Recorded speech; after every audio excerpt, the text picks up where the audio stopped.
Hello Booktube, my name is Elizabeth. Welcome or welcome back to my channel, Book as in Books. If you have been following my channel for a few months, you probably noticed that at the end of each month, I do a TBR check-in. That means that I count the number of unread books that I have. Last year in September, I decided to count them and I had a number of about 150. And in January, I made an objective. I wanted to reduce that number to 90 by the end of 2022. And then at the end of January, I just threw the objective out the window because I figured it's not going to happen. It's making me sad.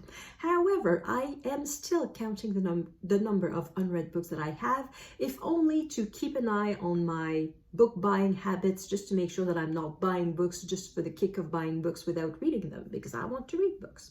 So at the end of June, I did not make a TBR check-in. That was just laziness.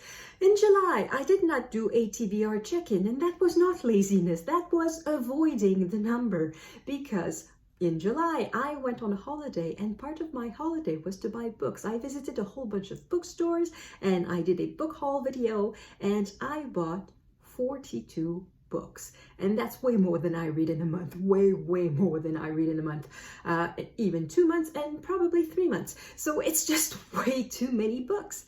So the number, it was not pretty in July, so here it is with the plus 42. It's not plus 42, it's 42 books bought, but I read 14 of my own books, which is extraordinary because if you look at the previous months, I had never done that. So 14 is great. So it's a difference of plus 28, and that brings me to 168 unread books, and that is more than I started about a year ago. That's a bit discouraging, and that is where Shorty September comes to the rescue. This is editing, Elizabeth. I forgot to say what Shorty September was. It is a readathon hosted by Sian and Bert from PaStory Time and Heather from Soggy, Expat, Booknerd. And of course, I will leave links in the description box below to the announcement, to the channels, and to various booktubers that I mentioned in this video. Back to regular footage. At first, I was not intending on participating in Shorty September, but then I saw all the piles of possibilities and I thought, yay, that's a wonderful opportunity to diminish that big 168 number. So I simply gathered all the unread books, short books that I have, and that will be my pile of possibility for Shorty September. So I have a bit of everything, and no, I will not read all of them. Like Kim at Middle of the Book March, I made some calculations. I counted the number of pages, and the total is close to 5,000 pages, and that is way more than I read in a month. I read about 700 to 800 pages a week on average. Sometimes it's less, sometimes it's more. Generally, it's about that. So that means that in a month, I read 4 times 8, that's 3,200, about 3,000 pages in a month. So with almost 5,000 pages, there's no way I'm going to read all of that. But it's a pile of possibilities, and it covers a whole wide array of ranges, a bit of everything that I read. So I'm going to start with the fiction, and then I'll end with the nonfiction, and I'm going to do that more or less in chronological order of publication. So I'm going to start with the classics, and at some point it will stop being classics. I don't know exactly where. So the first is this. That's a huge book. It's not a shorty book. But for me, this is not one book. To me, this is 16 different books because these are plays by 3 different playwrights. I'm not reading this cover to cover. So to me, this is 16 books. I've read 3 of them in July. The month of August is not over. I may read some more, but at the moment, that means there are 13 unread books in here. They average about 50 pages each. Oh, I didn't mention, for me, a short book is under 250 pages. I know a lot of people are setting the limit at 200, but I figured I wouldn't have many books under 200, but mainly I wouldn't have a lot of variety because half of them would be just this. So with 250, I have more variety. So that's the first 13 possibilities. And then we jump 2,000 years ahead. This is Voltaire, Zadig et autres contes. As you can see, this is way more than 250 pages, but in this there is the short story, I guess, novella Candide, that I have never read, and that is 116 pages in this book. Then we have Georges Sand, The Black City. This sits at 216 pages. This is set not in the countryside, it's set in a city, and it's about the Industrial Revolution in France. So I've never read a Georges Sand that is not set in the countryside, so that could be very interesting. Dostoevsky, The Gambler. Poetry by Emily Bronte. This collection is 250 pages, but of course, as it is poetry, the pages are not full. I rarely, if never, read poetry collections from page 1 to to the last page, but who knows? It's a possibility. Back to Russia with Fathers and Sons by Turgenev. This one is 207 pages, but the print is just so small. It feels like, it will probably feel like a longer book. And if you've been on my channel before, you may notice that I leave the price tags on my books. And here's an example of why. I don't know where I bought this, but apparently I bought this in Europe. So it's Bokia, in Sweden, perhaps?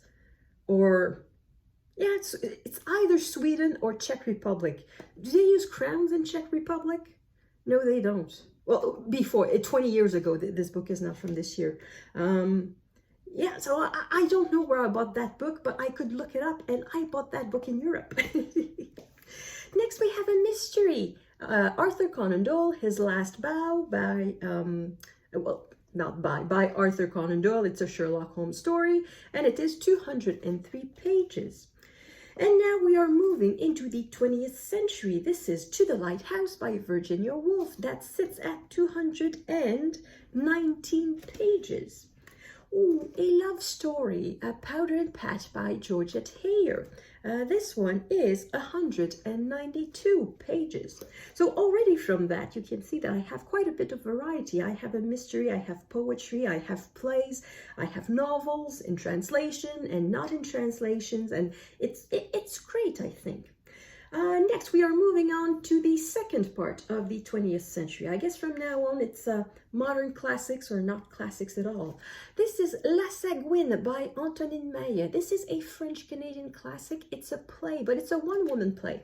So it's a series of monologues. And the main character is this woman who has been a cleaning woman for several years. The character of the play is quite old, is I think supposed to be 72 years old. This was published in 1970.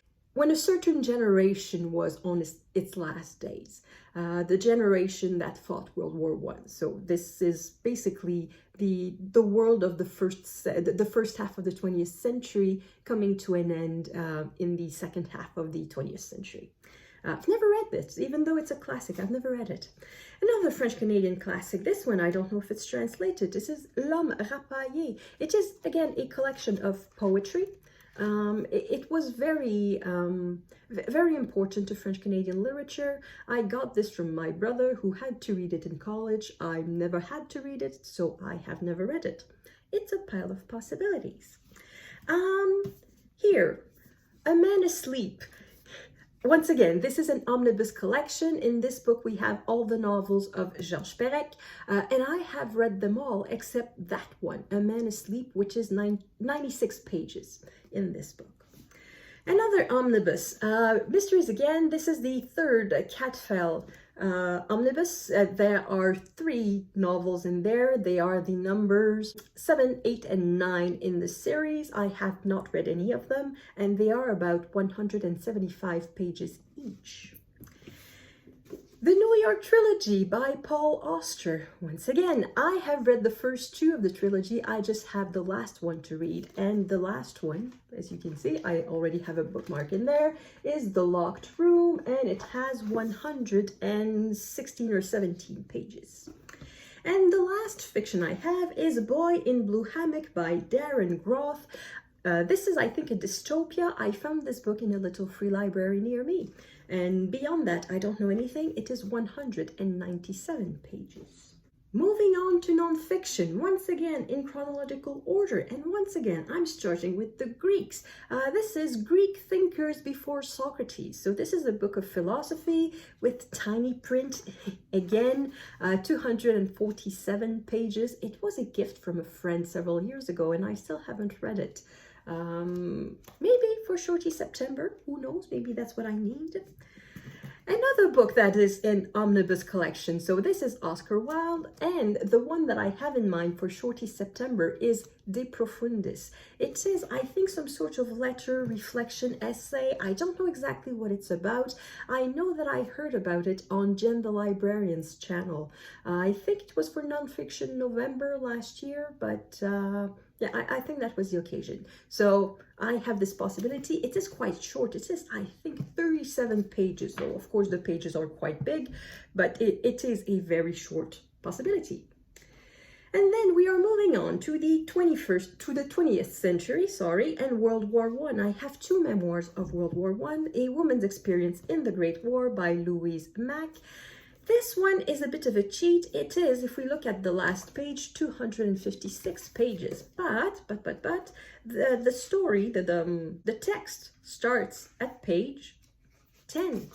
Now, of course, we cannot see it, but if we look at the next page, so this is no, this is 10, so this is 9. So 256 minus 9, that's 245, so that, no, 247.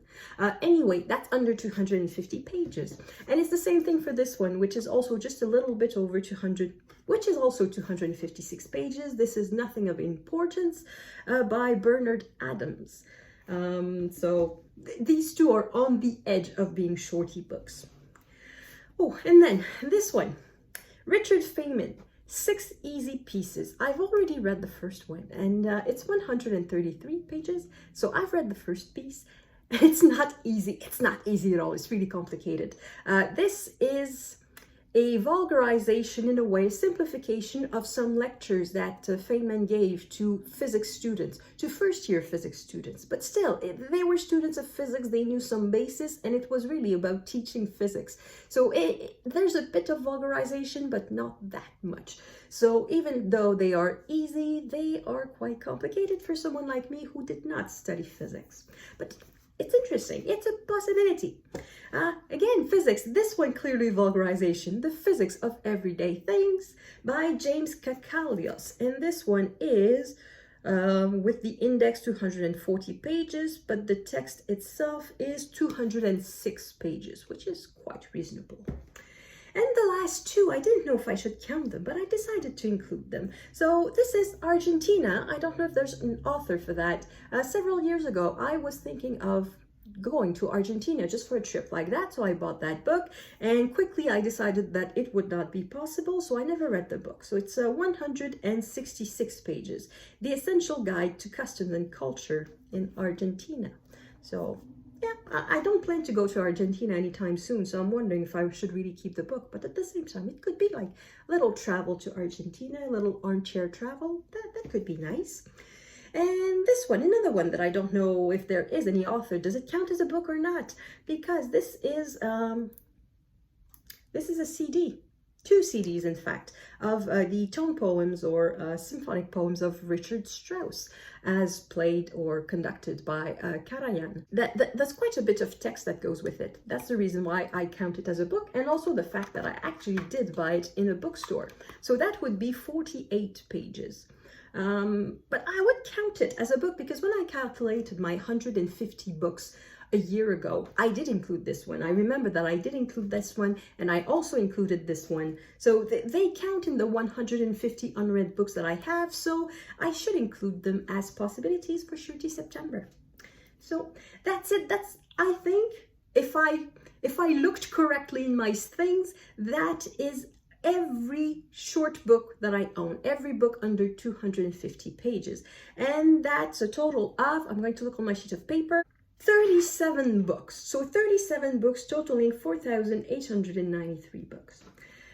So for Shorty September, there are a bunch of prompts. Inevitably, some of them will fit the prompts, but I'm not necessarily going to go specifically out of my way to fill the prompts. Also, some people will try to do one book a day. I will not, because I know it's not going to be possible. It's not realistic, because many of my books are actually closer to 250 pages than to 150 or something like that. And as I said, I read about 700 to 800 pages a week, so that means an average of 100 pages a day. So there's absolutely no way I can do 30 books in 30 days. The other thing is that I will still have one book to read for the Booktube prize, and that book will be quite long, so that will keep me busy for at least 1 week or something like that, at least several days. And there's also the fact that at the moment, I'm not in the mood for short books. I would be in the mood for long books. Recently, I bought quite a few long books that are 600 pages, 800 pages and more. And for some reason, I keep putting them off because they don't fit readathons, or because, I don't know. And right now, I would be in the mood to read them. So maybe what I'll do is that I will pick up a big book, and every 200 pages or so, I will pause it and read a shorter one.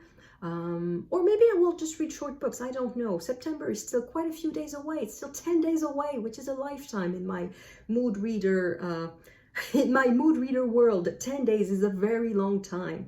So many things can happen yet in September. So that's it. These are my possibilities for Shorty September. Let me know in the comments if you've read any of these books, if you think they are good, and if you will be participating in Shorty September or perhaps some other readathon going on in September. Thank you everyone for watching. I will see you in the next video. À la prochaine!